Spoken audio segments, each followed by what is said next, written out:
Hey y'all, it's story time. So I wanted to go over something that I just went through with a seller of mine, and it's a pitfall that could happen to any kind of transaction to anybody. So here's the deal. We got a contract on the house. It was a $720,000 offer. Great. My seller accepted it, and the buyer did need to get financing. So most of the time when you get financing, you're also going to need an appraisal. Now, an appraisal is an independent opinion of the value of the home.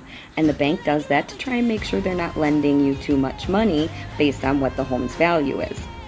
In any case, we got the appraiser through the property. I met him there, talked with him about the property, the improvements that have been done, and all kinds of things. Left him with a packet of information, all kinds of comparable sales and all that good stuff that any good listing agent will do for you as a seller.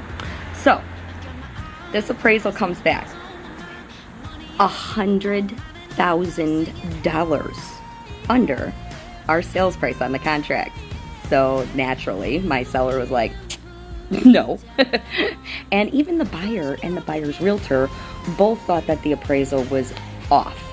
Now, I had sent over all the same comparables and all of the information to the bank to say we'd like to contest or challenge the appraisal, and they sent it off to the appraiser to see if he would change his opinion. The appraiser did not change his opinion and said that that was it.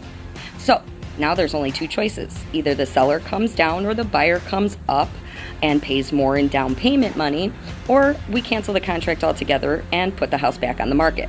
The buyer really wanted the house, but my seller was not coming down $100,000 or anywhere near that.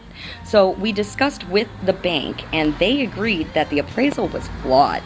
There were comparables that should have been used that were not used, and square footage that was not accounted for, all kinds of problems. So the bank agreed to have another appraisal done, because again, it's just an opinion. So the second appraiser came through and did his appraisal and then called me afterwards and said, I need you to go to the house and measure the floor to ceiling height of the third floor attic space, because it's finished space up there. And their appraisal guidelines say if it's not at least 7 feet tall, that they cannot count that square footage. The first appraiser didn't count that square footage, so he wants to make sure it's countable. I went over there, and in fact it was 7 foot 3 inches tall. So moral of the story is the second appraisal was correct and included the correct amount of square footage and came back at